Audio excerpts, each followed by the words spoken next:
coming up into Santa Ana, and we'll go ahead and widen out, see what we're dealing with here. We have 1, 2, 3 CHP units, 4 CHP units right behind him here.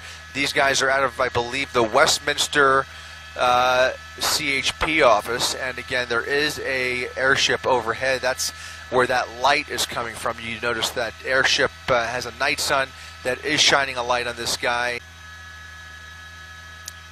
A little more traffic up here. Coming up on the 261, again, still southbound on the 5 freeway. This is a stolen SUV out of Escondido.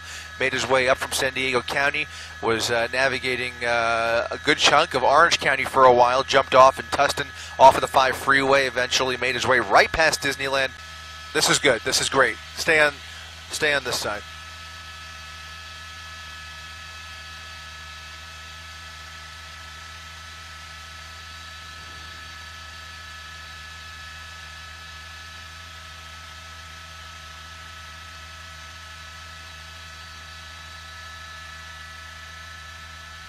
CHP right behind this guy and chasing from above. There is an airship overhead. It seems to have pulled off along with us temporarily, and that's why you no longer see that night sun. Looks like he's actually getting off now, getting off the 5 freeway, and we'll try and get this exit for you momentarily, but we are going to be in San Clemente now, and he's going to be coming up on PCH here in just a second, I believe.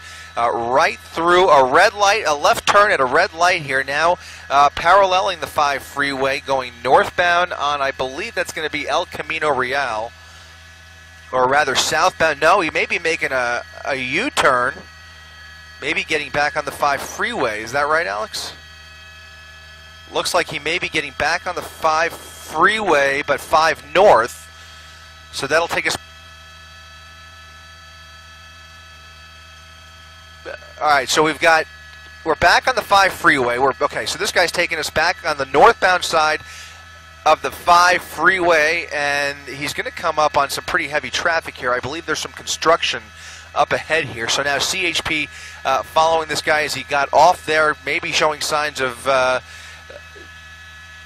taking this chase to the surface streets, but he's now committed northbound on the 5 freeway from Pico, and here comes that traffic jam that I mentioned. Again, this is a newer model Nissan Armada. He's got some limited options here, right behind a semi-truck trying to squeeze through that K-rail, and right past a bunch of construction cones indicative of the construction that's coming up ahead here. That's what's causing the slowdown here. We'll see what this guy decides to do. This is when these chases sometimes get a little bit erratic and certainly ever so increasingly unpredictable, as we just don't know how desperate this guy is. But of course we know he's a wanted fugitive. CHP apparently well aware of this guy's criminal record. And again, some very heavy traffic as we make our way northbound on the 5 freeway, past some construction. CHP now in front of him, behind him, and over to his right rear. Maybe showing signs of boxing him in there. You see the red flares on the highway there, the freeway. Again, this is right through a construction zone, and we don't know if there are construction workers on the road here. They may attempt a pit maneuver if they see an opportunity. He's slowing down, just barely slow enough. Right over there he goes. Okay, so a direct hit. Now comes the pit maneuver, spinning him out there. Now face to face with CHP right here in the middle of the 5 freeway, in the middle of a construction zone. The guy did a complete 180. Now CHP has this guy with the...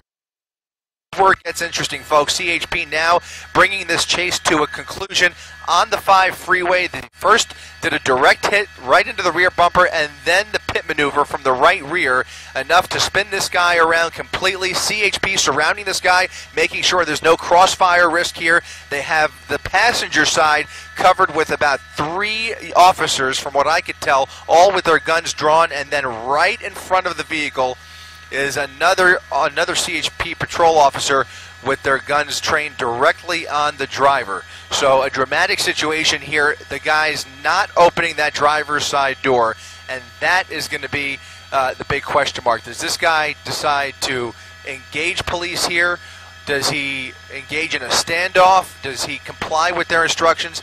That is the question. We see him sticking his torso out the window. His arms are up, hands and arms out the driver's side window.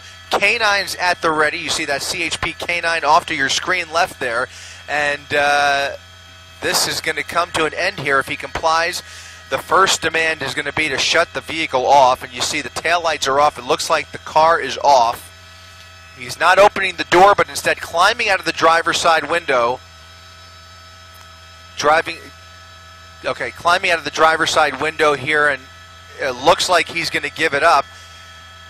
Was showing his hands. Okay, hands up in the air. They want to see those hands up in the air. He's getting down on the ground. Seems to be complying, but they want to see him down on the ground. And they're going to take him right into custody. Big question, what about those two people who we believe are in the car with him? We believe that there may be two other people inside this SUV. They have not cleared it yet. Again, very heavily tinted windows there, very difficult for police to tell who else is in there. You can see the driver now being taken into custody.